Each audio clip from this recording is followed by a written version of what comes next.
Okay. All right, so if you're still working on that, just kind of hold on to it a second. Let me knock out these notes real quick here. All right, so this was the last slide from Tuesday, so you don't need to type anything out on that because usually when we're doing a two-parter, I'll usually start with the last slide that we're at. All right, so we're talking Tuesday, introducing chapter 4 on we're heading west to Greece. And we were talking about how like Monday, the video was kind of introducing this first section at least. Usually when we talk about these early civilizations, we talk about how geography kind of sets the tone for the kind of these civilizations. And so most of these civilizations we talked about developed around rivers. The ancient Greeks, it's a little bit different. It's water, but it's a little bit bigger, right? And so there's a question on the test around what sea does the ancient Greek civilization develop around? Let's see. The Aegean, okay, all right, which is kind of connected there to the Mediterranean. While there is a modern-day country of Greece today, a nation-state of Greece, Greece for most of its history was not a unified country in the sense where we have like a strong central kind of like power or state kind of governing that. Not really until the time of the Macedonians in the north and Alexander the Great and such. All right. But the kind of the ancient Greek world expanded not just Greece, but also into, but it's now Turkey, the western part of what we call Asia Minor. So the kind of first two Greek civilizations we talked about, the Minoans, who were a Bronze Age culture, mainly on the island of Crete. This is where we see the kind of the first evidence of a written Greek language. They were eventually kind of replaced by a civilization developed on the mainland of Greece, where they were referred to as the Mycenaeans. All right, who essentially were the ones who kind of engaged in the Trojan War. And that after the fall of the Mycenaeans, I talked about in chapter 2 of people called the Sea Peoples, who were probably responsible for the end of the Hittite Empire, as well as making these periodical raids in the eastern half of the Mediterranean, where the Greeks basically gave them, or the Egyptians gave them their name. They were probably displaced Greeks during that time. They were referred to as the Greek Dark Ages, where you see kind of less writing. We see kind of less probably cultivation of land and such. But two things were introduced towards the tail end that were important. Iron, so ushering Greece into the Iron Age, and the alphabet, which they probably got from their connection to the Phoenicians.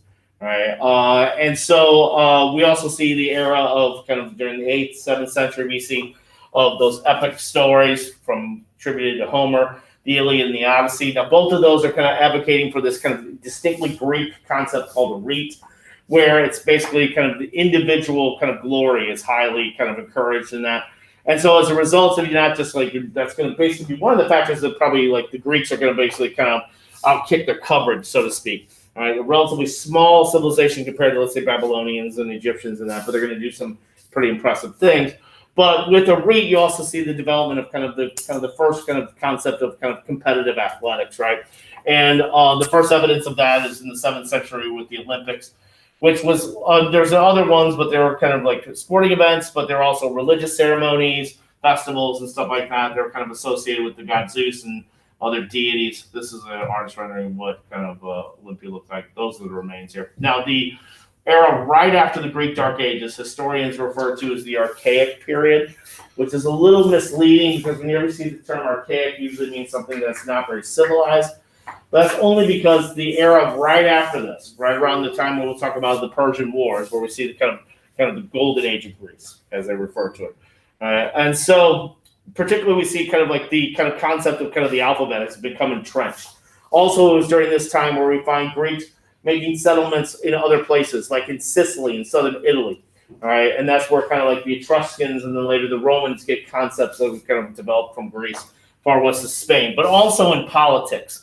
We see kind of Greece kind of like basically distinguish itself from all these other ancient civilizations in the role of type of governments that they have. All right.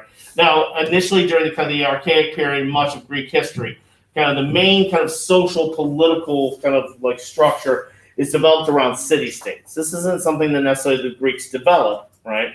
But we see the term polis. If you hear the term polis, that means city. So like Indianapolis or whatever like that means that's a Greek term for city. So again, you had other civilizations like the Phoenicians, Sumerians were kind of developed around this. But they all shared a kind of common cultural trait, usually language, religion, whatever like that. Now, physically, the major Greek city-states had two things in common usually. You had an acropolis, which was the highest point of the city-state. That's on, usually you would have a temple dedicated to the patron deity there. Like, for example, Athens, the Acropolis had the Parthenon, which was named after the patriot goddess of the city Athena. She was known as the Maiden of the Parthenos, right? But it was also a spot where people could go in times of invasions, and that would be kind of like basically kind of safer than being in Lowland there. And then the Agora, which was the marketplace, which was kind of the economic engine of a lot of these Greek city-states, but it was also the place where ideas were exchanged. So when we talk later about Greek philosophy, people like Socrates was famous for going to the Agora and asking a lot of questions and such. All right. Some of these ideas translate into some type of government the kind of some of these Greek city-states have. All right. And the kind of like in Greece here, instead of like, and you did have kings and stuff like that, so the concept of like traditional monarchies there. But there's two distinctly kind of Greek kind of concepts that developed during the Archaic period: democracy and an oligarchy. Democracy, which means ruled by many, there allows for all free citizens to basically kind of take part, to have a a hand in governing, if you will. In Greece, democracy was more like a direct democracy. Those of you guys who took government class a couple of years ago probably talked about like kind of direct democracies. Prime example would be direct democracy. We'd take a vote here, and we'd who wants to take notes or who wants to sleep. And generally, probably everybody would, the majority would be asleep, and we would all go to bed. Right? That's an example of direct democracy. Most democracies today are more the kind of Roman kind of republic style democracy, if you will. And then oligarchies. Oligarchy, which means ruled by a few, became popular forms of government within Greece. These were usually kind of families, a number of families, aristocratic families that tended to kind of control the matters of the state. However, this was a little bit more kind of encompassing than, let's say, just a strict like kind of monarchy, like a pharaoh or a king to a certain extent. Now, the two city-states that come to exemplify each of those respective forms of government are Athens and Sparta. All right, and much of Greek history, starting with the Archaic period, is that basically that conflict between Athens and Sparta. Sometimes that conflict plays out in like a war, like the Peloponnesian War. Other times it kind of plays out in kind of like other forms. All right. The Athenians were the first ones to establish a democratic form of government. Right. And that's why they say Athens is the birthplace of democracy. The Spartans, well, they weren't the first, but they were probably the strongest oligarchy there. All right. Now, both Athens and Sparta come to their forms of government at a time of transition, at a time of challenges. For the Spartans, it was these challenges they were getting from their neighbors. All right. In 725 BC, the Spartans conquered their neighbors on the Peloponnesus called the Messenians. All right. And what they ended up doing was they kind of made them into what they call helots, which is basically Greek for captured. All right. They weren't slaves, but they weren't too far from it. These were basically peasants that worked on the land. They did the majority of the agriculture and that. They did the hard labor for the Spartans. All right. At one point, the Messenian helots outnumbered the Spartans 3-1. So there was a revolt that the Spartans barely put down. And according to legend, after they barely put that down, the Spartans had a dual kingship. One of the kings, a guy named Lycurgus, came up with a set of laws that was more like kind of based on social planning. All right. And he presented it to the council of elders there. And then he left. He went to the oracle at Delphi. All right. To get, basically goes to the oracle, and asked the oracle if these laws were good and such. The oracle loosely basically says yes, but if you go back to Sparta, these laws won't be implemented, and that would be a detriment to your city. So according to legend, he stayed away from Sparta and starved himself to death. What this does is basically tells the Spartans that there's sacrifices that need to be made. And so eventually his plan, what they call the Code of Lycurgus, was put into place. This is a cradle to the grave type of social planning. Did you guys ever see the movie 300? There was a movie. They do a pretty good job of explaining that in the beginning. So what I mean by cradle to the grave is that when every Spartan child was born, they would be brought in front of what they call the ephors, all right, this council of like five important individuals. And if the child had any physical abnormality, well, it was a cleft palate or missing a digit or whatever like that, they were essentially taken out and basically left to the elements. All right, basically they were, because you can't have any weak links. So it seems kind of harsh. All right, so they leave that child out and basically that child would die. At the age of 7, all Spartan boys were expected to go into a military schooling called the agoge, where they were given like kind of a rudimentary kind of form of education, reading and writing that, but a lot of emphasis on physical education, on military training. Girls were actually given an opportunity to be educated as well, and that was somewhat scandalous to other people around Greece, because for the most part, the Greeks are basically kind of very kind of male chauvinistic patriarchy kind of stuff. And so you had Spartan girls that were educated, but the main goal for Spartan women was to produce strong Spartan men. All right, and so they go to this military school. They live in these barracks together. They're basically sleeping on these uncomfortable cots. They're eating this horrible porridge, which is a mix of like pork, animal blood, and vinegar. All right. One visitor to Sparta said that I understand why the Spartans are willing to die in battle from eating their food. All right. But they're only given a little bit of it. So at one point, they're kind of encouraged to go out and steal food. But if they steal food and get caught, they're punished severely. So there was a famous story, a legend, in which a kid went out and stole the fox. I don't know. I guess foxes are good eating. And so he steals this fox, and right before he gets into the barracks, his teacher, which is basically his drill sergeant, basically sees him and says, "Hey, what you got there?" The kid shoves the fox in his tunic, all right? And so underneath his clothes there. And the kid's like, I don't know what you're talking about. And he goes, "What you got there?" And kept on asking, and the kid kept on denying. While all the time he was denying it, the fox was eating at his stomach, chewing at his stomach, and the kid dies. That was the basically to tell Spartan, that legend to tell Spartan kids, it's like, don't let anybody know. You know, basically it's like kind of don't dry snitch on yourself. All right. So what this does two things. It creates this Agoge is creating this very disciplined soldier, but at the same time, one who's willing to go outside the parameters. All right, who's willing to be cunning and such. All right. Their rite of passage around 16, 17 years old, like their bar mitzvah, their confirmation, was they had to go out and kill a Messenian Hela and not get caught. All right. And so that was when you now became an adult. You could get married, I believe, at 21, but you had to still live in the barracks until you're 30. So you were basically like you had. That's why you had a lot of Spartan women. They were the heads of households. They were a little bit independent to a certain extent. All right. There's a famous story in which one Spartan woman told her, I think it's either her husband or son, I can never keep it straight, that like as her son was leaving to go on to battle, she hands him his shield and says, "With this or on this," which basically means with this will you return victorious, or on this, meaning that you're died in battle. No retreat, no surrender type of stuff. Right. So the Spartans had developed a very kind of reputation as being really, really tough. All right. You remained in military, like within the military, like kind of a national guard almost type of capacity till you're 60 years old. All right. And the dual kingship that they had, basically they led the kings were out in front in many battles. All right. However, you never hear anything about Spartan philosophers, Spartan artists, Spartan sculptors. They do not create any kind of great art. They do not want visitors coming to Sparta. They discourage anybody to leave Sparta unless on battle and such. So it creates a very rigid society. All right. However, that rigid society is going to play out when we talk about the Battle of Thermopylae. That's basically going to say Greece for the most part. All right. Now the Athenians come to their form of democracy a little bit differently.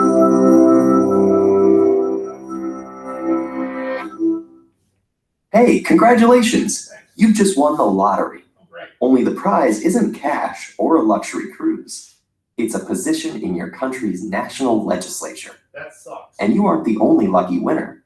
All of your fellow lawmakers were chosen in the same way. This might strike you as a strange way to run a government, let alone a democracy. Elections are the epitome of democracy, right? Well, the ancient Athenians, who coined the word, had another view. In fact, elections only played a small role in Athenian democracy, with most offices filled by random lottery from a pool of citizen volunteers. Unlike the representative democracies common today, where voters elect leaders to make laws and decisions on their behalf, 5th century BC Athens was a direct democracy that encouraged wide participation through the principle of ha boulomenos, or anyone who wishes. This meant that any of its approximately 30,000 eligible citizens could attend the ecclesia, a general assembly meeting, several times a month. In principle, any of the 6,000 or so who showed up at each session had the right to address their fellow citizens, propose a law, or bring a public lawsuit. Of course, a crowd of 6,000 people trying to speak at the same time would not have made for effective government. So the Athenian system also relied on a 500-member governing council called the boule to set the agenda and evaluate proposals, in addition to hundreds of jurors and magistrates to handle legal matters. Rather than being elected or appointed, the people in these positions were chosen by lot. This process of randomized selection is known as sortition. The only positions filled by elections were those recognized as requiring expertise, such as generals. But these were considered aristocratic, meaning rule by the best, as opposed to democracies, rule by the many. How did this system come to be? Well, democracy arose in Athens after long periods of social and political tension, marked by conflict among nobles. Powers once restricted to elites, such as speaking in the assembly and having their votes counted, were expanded to ordinary citizens. And the ability of ordinary citizens to perform these tasks adequately became a central feature of the democratic ideology of Athens. Rather than a privilege, civic participation was the duty of all citizens, with sortition and strict term limits preventing governing classes or political parties from forming. By 21st century standards, Athenian rule by the many excluded an awful lot of people. Women, slaves, and foreigners were denied full citizenship. And when we filter out those too young to serve, the pool of eligible Athenians drops to only 10 to 20% of the overall population. Some ancient philosophers, including Plato, disparaged this form of democracy as being anarchic and run by fools.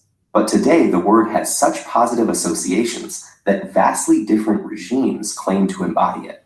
At the same time, some share Plato's skepticism about the wisdom of crowds.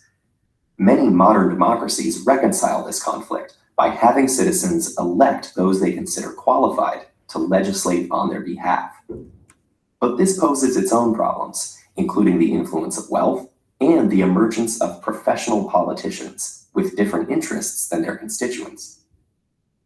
Could reviving election by lottery lead to more effective government through a more diverse and representative group of legislators? Or does modern political office, like Athenian military command, require specialized knowledge and skills? You probably shouldn't hold your breath to win a spot in your country's government. But depending on where you live, you may still be selected to participate in a jury, a citizens' assembly, or a deliberative poll, all examples of how the democratic principle behind sortition still survives today. All right, so like I said, because of the Athenian form of direct democracy here, it doesn't occur overnight. Right, for the most part, Athens was an oligarchy, right? And you had certain aristocrats that were kind of dominating the kind of political landscape. One, a guy named Draco was kind of and he kind of developed these series of laws that were pretty heavy-handed. So when we talked about Hammurabi's Code, we talked about some of these laws being draconian. If you ever hear that term, that basically means where the punishment doesn't fit the crime. It'd be like a death penalty for jaywalking, if you will. What some of those laws did, though, was put a lot of like poor peasant farmers into serious debt. That basically they had to go into slavery, right? And there was going to be essentially there was a conflict between classes. Then a guy named Solon was asked to make some reforms. One of the reforms was basically kind of wipe out all those debts, but he didn't go far enough in the sense where he didn't like divvy out land. There was these groups of politicians called despots that were advocating for basically taking away land from aristocrats and giving it out more equally. All right, there was a little bit more of a conflict in between, and then a guy named Callisthenes kind of comes in and kind of creates this thing called the boule, which was mentioned in the video there, and the whole concept of sortition and such. All right, and so within kind of Athenian democracy, there's their bust here. There's also this concept to make sure like people like Callisthenes or others don't get, as my mother used to say, too big for their britches. They would have these votes on these shards of pottery called ostracons. So if a person got a whole bunch, kind of like the person that has the most amount of kind of like ostracons with his name on it, they would be ostracized. You ever hear that term, ostracized, when you kind of shun somebody? And so basically there was the idea to try to basically make sure that they weren't going to like usurp power, right, and take over. So they would, like for Callisthenes actually, I believe, was ostracized, right? What that meant was you wouldn't just leave the kind of the ecclesia, the assembly, you would leave Athens for 10 years, right? And so that could be pretty detrimental to your kind of political career. So that's like that's where we get this kind of like the term for ostracization there. The guy at the top here is Pericles, who we'll talk about in more detail when we talk about the Golden Age of Athens in particular. You'll find like people like Pericles, while we have this concept of kind of spreading out power, there's certain individuals like politicians today who are able to kind of garner a lot of support and basically kind of create these kind of alliances that allow them to kind of become the dominant politicians. Pericles was one of them. All right. So tomorrow I'm going to send out just a worksheet on a Spartan education, particularly when it comes to girls.